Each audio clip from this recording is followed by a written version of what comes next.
नमस्कार, मी प्राची आणि बातम्या पाहूया आता सविस्तर। मुंबईत आज संपाचा 5वा दिवस आहे। काली महापौर बंगल्यावर झालेली बेस्टची बैठक ही निष्फळ ठरली आणि संप सुरू असल्याचं पाहायला मिळतंय। विशेष म्हणजे काल विविध संघटनांसह राज्यातील 19 लाख कामगारांचा कृती समितीला पाठिंबा आहे, तर दुसरीकडे बेस्ट इंजिनियर असोसिएशनचे अभियंता संपात सहभागी होणार असल्याचं सांगितलं जात आहे। तर आज मंत्रालयातही सचिवांची समिती नेमून बैठक केली जाणार आहे। मात्र या संपात मुंबईकरांना त्रास होऊ नये म्हणून 2000 खासगी बस चालवण्याचा निर्णय स्कूल बस असोसिएशनने घेतलाय।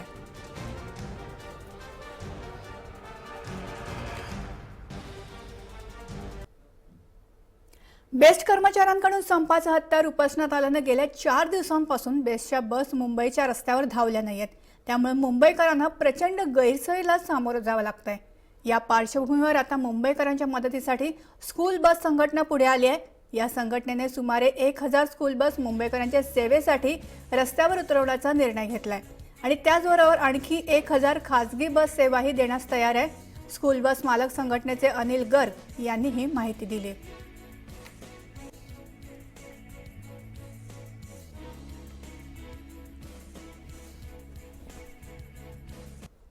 आणि या संदर्भात आपण सीमा दाते आहे आपले प्रतिनिधी, त्याच्याकडून अधिक माहिती जाणून घेऊया। सीमा, 5 दिवस झाले बेस्टचा संप अजून मिटलेला नाहीये आणि आता मुंबईकरांच्या सेवेसाठी स्कूल बस असोसिएशन धावलेली आहे, त्याचप्रमाणे खासगी बसही उतरवण्यात येणार आहे। कशा प्रकारे असणार ही सेवा, कुठून असणार आहे आणि किती काळानंतर ही सेवा देण्यात येईल, काय अधिक माहिती आहे याबद्दल?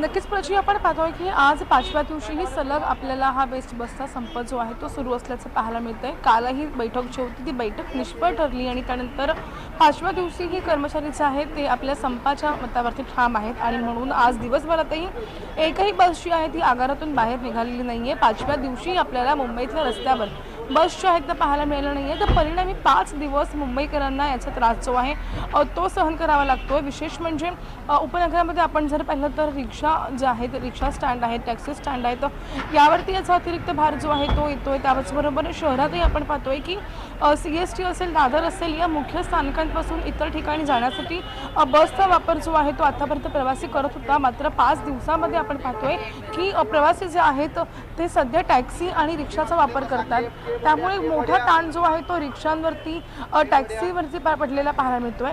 आणि त्याचबरोबर आता स्कूल बस युनियनने देखील एक निर्णय घेतलाय, तो म्हणजे स्कूल बस निर्णय जे आहेत त्या मुंबईकरांच्या सेवेला उतरणार आहेत। एकूण 1000हून अधिक बस ज्या आहेत ते रस्त्यावर सेवेला येणार आहेत।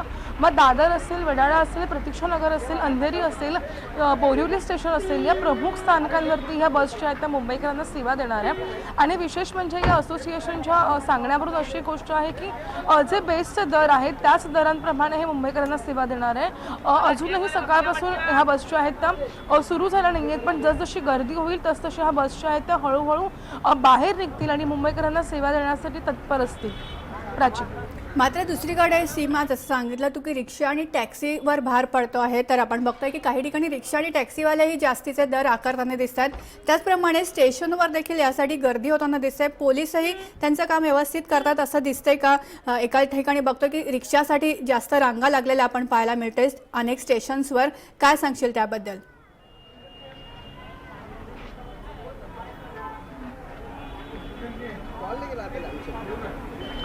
नक्कीच प्राची, खरं तर जे प्रवासी बेस्टने प्रवास करायचे ते बेस्ट बस बंद असल्यामुळे एकूणच रिक्षाने, टॅक्सीने आणि रेल्वेने प्रवास करतात, त्यामुळे साहजिकच आहे रेल्वेवरती गर्दी जी आहे ती मोठ्या प्रमाणात पाहायला मिळते। पण पुरेपूर बंदोबस्त जसं नेहमी असतो तशी सुरक्षा आहे।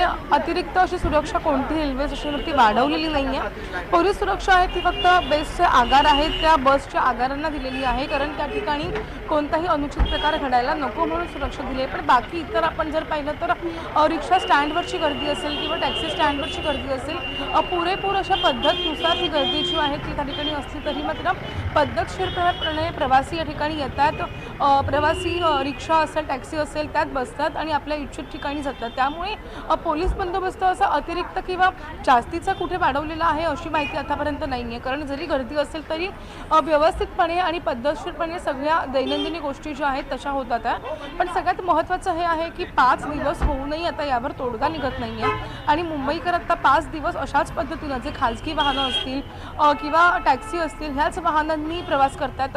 काही ठिकाणी आपण पाहतोय की मुंबईसारख्या शहरांमध्ये म्हणजे उपनगरातली गोष्ट वेगळी आहे, पण दादर, माहीम, त्यानंतर वरळी असेल आणि CST असेल या ठिकाणून ज्या टॅक्सी सेवा पुरवल्या जातात त्या टॅक्सी सेवा खरं तर शेअरिंग बेसिसवरती पुरवल्या जातात. त्यामुळे अतिरिक्त भार असा मुंबईकरांवरती पैशांचा येतोय किंवा जास्तीचे पैसे द्यावे लागतात. अशी स्थिती ही अजून म्हणजे पाहायला मिळत नाही आहे. प्राची, नक्की सीमा, आणि त्याचबरोबर आपण बघितलं तर शनिवार रविवार आहे त्यामुळे ते 2 दिवस जरा थोडासा भार हलका असेल, गर्दी कमी असेल त्या मानाने, त्यामुळे 2 दिवसात तोडगा निघणं महत्त्वाचं आहे. कारण पुन्हा एकदा सोमवारी आठवडा सुरू झाल्यानंतर ती गर्दी वाढणार आहे.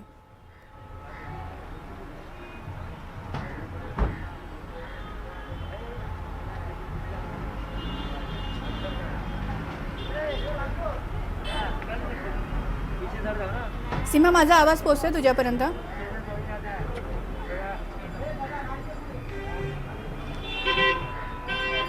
सीमा, आज जसं आपण बघतोय की 5 दिवस झाले, 5वा दिवस आहे, मात्र शनिवार रविवार असल्यामुळे थोडी गर्दी कमी आणि थोडा भार हा कमी होईल, तेवढा त्रास जाणवणार नाही सुट्टीचा दिवस असल्यामुळे. मात्र सोमवारपासून पुन्हा नवीन आठवडा सुरू होईल आणि गर्दी तेवढीच वाढेल.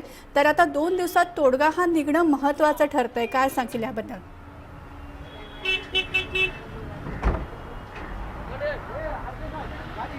नक्कीच प्राची, सगळ्यात महत्त्वाचं म्हणजे आपण पाहतोय की बेस्टचा संप सुरू झाल्यापासून पहिल्या दिवसापासून ज्या बैठका आहेत त्या बैठका सुरू आहेत. अगदी मंत्रालयापर्यंत हालचालींना वेग आला होता, पण कुठेतरी ह्या पुन्हा सगळ्या बैठका थांबल्या होत्या. पण काल पुन्हा एकदा महापौरांसोबत बैठक झाली होती. कर्मचारी जे आहेत, कृती समितीची आहे ती ह्या बैठकीत होती, महापौर होते, आयुक्त होते आणि चर्चा विनिमय जो आहे तो या बैठकीत केला गेला.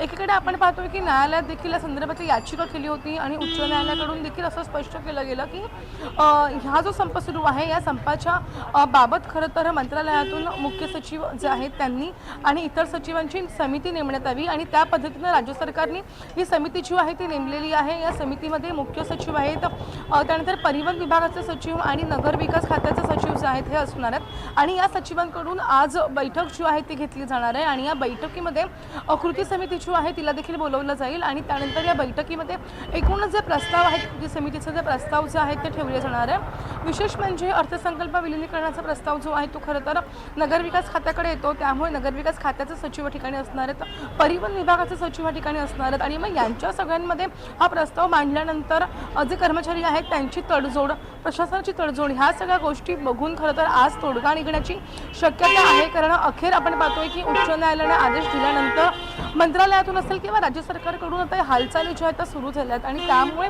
कदाचित आजच्या बैठकीमध्ये तोडगा निघण्याची शक्यता असल्याचं देखील सांगितलं जाते. प्राची, नक्की सीमा, धन्यवाद या सर्व सविस्तर आढाव्यासाठी. तर आपण बघतोय आज बसच्या संपाचा 5वा दिवस आहे आणि कामगारांच्या मागण्या जोवर पूर्ण होणार नाहीत तोवर संप मागे घेणार नाही असा पुनरुच्चार बेस्ट वर्कर्स युनियनचे अध्यक्ष शशांक राव यांनी केलाय. गेल्या 4 दिवसांपासून बेस्ट कर्मचाऱ्यांचा हा संप सुरू आहे आणि मागण्या पूर्ण व्हाव्यात यासाठी या 4 दिवसांपासून प्रशासनासोबत बैठक आणि चर्चा झाली, मात्र अजूनही या संपाचा तोडगा निघाला नाही. दरम्यान तोडगा काढण्यासाठी मातोश्रीवर जाणार नाही असंही त्यांनी सांगितलंय. तर बेस्ट कर्मचारी महानगरपालिका अंतर्गत येतात, तरीही महानगरपालिका बेस्ट कर्मचारी यांच्यासाठी पैसे का उपलब्ध करत नाही असा सवालही त्यांनी यावेळी केलाय. सुरुवात करण्या अगोदरच मी सांगून टाकतो, कारण चुकून कधी भाषणामध्ये राहिलं की जर आमच्या सप्लायच्या, कारण की ट्रान्सपोर्टचं आंदोलन आहे, ट्रान्सपोर्टचं आंदोलन सुरू झालं, आम्ही सप्लायमध्ये मान्यताप्राप्त युनियन नाही आहोत, पण जर तुम्हाला असं वाटत असेल की तुमच्या आंदोलनासाठी कोणी वारस नाहीये तर मी आजच सांगतो, तुम्ही आंदोलन करा, तुम्हाला सांभाळण्याचं काम आम्ही करू आणि पूर्ण ताकदीनिशी तुमच्याबरोबर उभे राहू. आणि अजून एक गोष्ट सांगू इच्छितो, ही प्रथा राहिलेली आहे, कारण ट्रान्सपोर्ट मध्ये जास्त लोक आहेत जे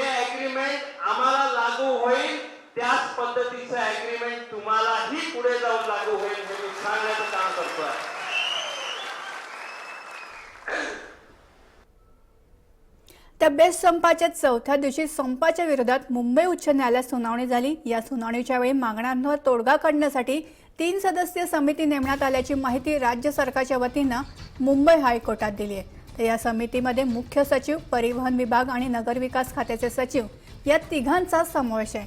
तर या उच्च सदस्यीय समितीची बैठक आज होणार आहे आणि या बैठकीमध्ये निर्णय झाला नाही तर सोमवारी संपावर निर्णय घेतला जाईल असंही कोर्टानं स्पष्ट केलं आहे। दरम्यान राज्य सरकारने मेस्मा लागू केल्यानंतरही संप मागे घेण्यात आलेला नाहीये। या संपाविरोधात NI दत्ता माने यांनी मुंबई हायकोर्टात याचिका दाखल केली आहे।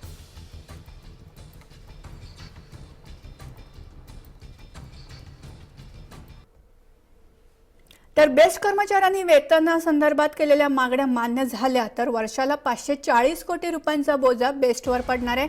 त्यामुळे बेस्ट उपक्रमाने भाडेवाढीचा प्रस्ताव तयार केला आहे। ही भाडेवाढ 4 ते 23 रुपयांपर्यंत असू शकते।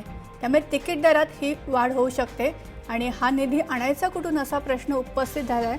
आधीच बेस्टला कोट्यवधींचं नुकसान सहन करावं लागतं आणि त्यामुळे भाडेवाढीशिवाय बेस्ट प्रशासनासमोर दुसरा पर्याय नाही।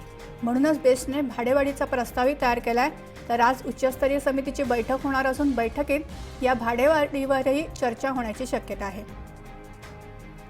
कशी असेल ही भाडेवाढ पाहूया ग्राफिक्सच्या माध्यमातून। तर कमीत कमी भाडं हे 8 रुपयांवरून 12 रुपयांपर्यंत होईल। त्यानंतर पुढचा टप्पा हा 10 रुपयांवरून 15 रुपयांपर्यंत होईल आणि 15 रुपयांवरून हे 21 रुपयांपर्यंत टप्पा होईल। तर 45 किलोमीटरला 57 रुपयांवरून 80 रुपये अशी भाडेवाढ होईल।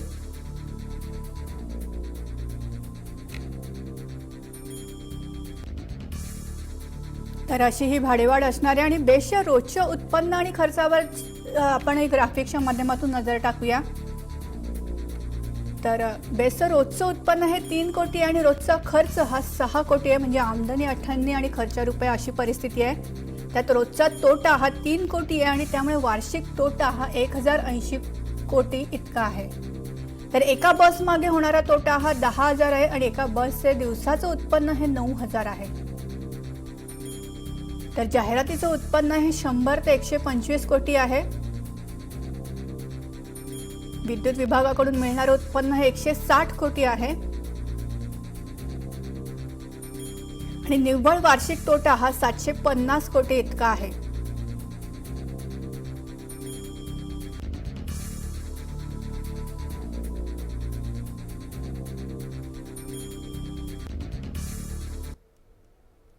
इतरही महत्त्वाच्या घडामोडी पाहिजेत पण वेळ झाली एका छोट्याशा ब्रेकची।